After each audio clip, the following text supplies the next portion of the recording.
नमस्कार मैत्रिणींनो, @आरतीज किचन 27 चॅनलवर आपल्या सगळ्यांचं स्वागत आहे. एकदम झटपटसुद्धा बनतो आणि सगळ्या मुलांना तर प्रचंड आवडतो. हा वन मील डिश आहे.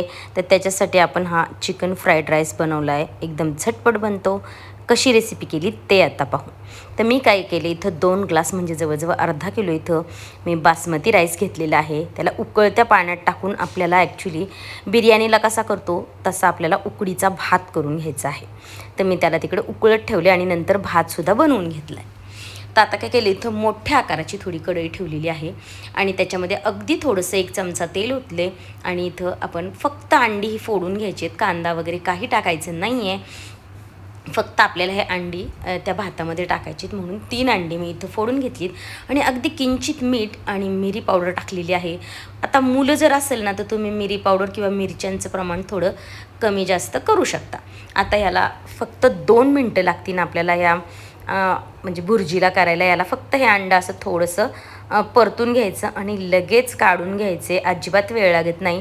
तसं ह्याची गरज नाही आहे, पण हे अंडं जर घातलं ना ह्या चिकन फ्राईड राईसला तर एकदम भन्नाट लागून जातं. आता त्याच कढईत मी थोडंसं तेल टाकले आणि इथं साधारण हे 1/2 किलो बोनलेस चिकन आहे. त्याचे मी छोटे छोटे तुकडे केले. तुम्ही याच्यापेक्षा छोटेसुद्धा तुकडे करू शकता, शिजायला लवकर मदत होईल. आता त्याच्यात फक्त मी चवीनुसार मिरी पावडर घातलेली आहे आणि त्याचबरोबर मीठसुद्धा घालायचं आहे. ह्या चिकनला शिजायला अजिबात वेळ लागत नाही. 10 मिनटात चिकन शिजून होतं. आपण ना त्याच्यावर झाकण ठेवून हे चिकन शिजवून घेऊया. ठीक आहे. आता चिकन शिजून बाजूला काढून ठेवले मी. आता त्याच कढईमध्ये थोडंसं तेल घातले आणि इथं 2 उभे कांदे मी चिरून घेतलेले आहेत. स्लाईस केलेले आहेत, असे पातळ केलेले आहेत. त्यांना आपण परतायचे आहेत, पण काही जास्त परतायची गरज नाही आहे. आता इथं मिरच्या, लसूण, फ्रेंच बीन्स, गाजर, ढोबळे आणि कोबी अशा भरपूर साऱ्या म्हणजे चायनीज व्हरायटीमध्ये ज्या भाज्या असतात त्या चिरून घेतलेल्या आहेत. सगळ्यात अगोदर मी लसूण आणि मिरच्या घातल्या आहेत.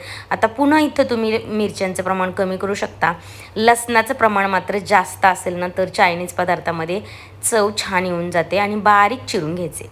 आता गाजर आणि फ्रेंच बीन्स टाकून घ्या. त्यांना शिजायला थोडासा जास्त वेळ लागतो. तरी पण सगळ्या भाज्या जरी तुम्ही मी टाकल्या तशा एकत्र टाकल्या तरी काहीच हरकत नाही आहे.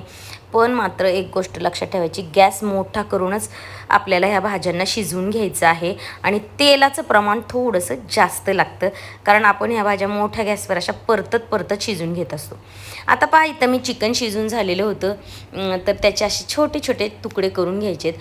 म्हणून जर तुम्ही अगोदर जरी छोटे तुकडे केलेत तरी काहीच हरकत नाही आहे. 10 मिनटात आपलं चिकन शिजून रेडी होऊन जातं.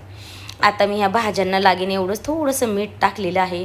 त्याचबरोबर इथं 1 चमचा, मोठा चमचा आहे तो सोया सॉस टाकलेला आहे आणि 1 चमचा मी इथं व्हिनेगर टाकून घेतलेला आहे.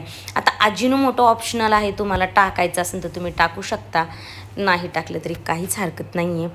आता इथं 1/2 चमचा मी मिरी पावडर टाकून घेतलेली आहे आणि आता हे जे अंडं आणि चिकन आहे हे याच्यात आपण टाकून घेऊया. या प्रकारे तुम्ही भात एकदा नक्की ट्राय करून पहा, वेळ लागत नाही. जर चिकन तुमच्याकडे उकडलेलं असेल ना तर ते सुद्धा तुम्ही इथं वापरू शकता.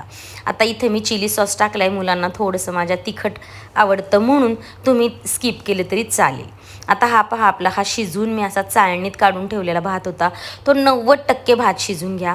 त्याच्यात पाणी अजिबात ठेवू नका, कारण चिकन फ्राईड राईस किंवा कुठलेही फ्राईड राईस असे एकदम दाणा त्याचे शीत संपूर्ण वेगळं असतं. आता याला आपण 2-3 मिनटं छानपैकी परतून घ्यायचं आहे, म्हणजे सगळा मसाला, सगळे सॉसेस आपल्या भाताला लागेल इतपत तुम्ही हे परतून घ्यायचं. इथं गॅस थोडा स्लो ठेवला तरी चालेल, कारण संपूर्ण भाताला आपलं मात्र मिश्रण लागलं पाहिजे. आता सगळ्यात शेवटी मी इथं थोडीशी कांद्याची पात टाकलेली आहे.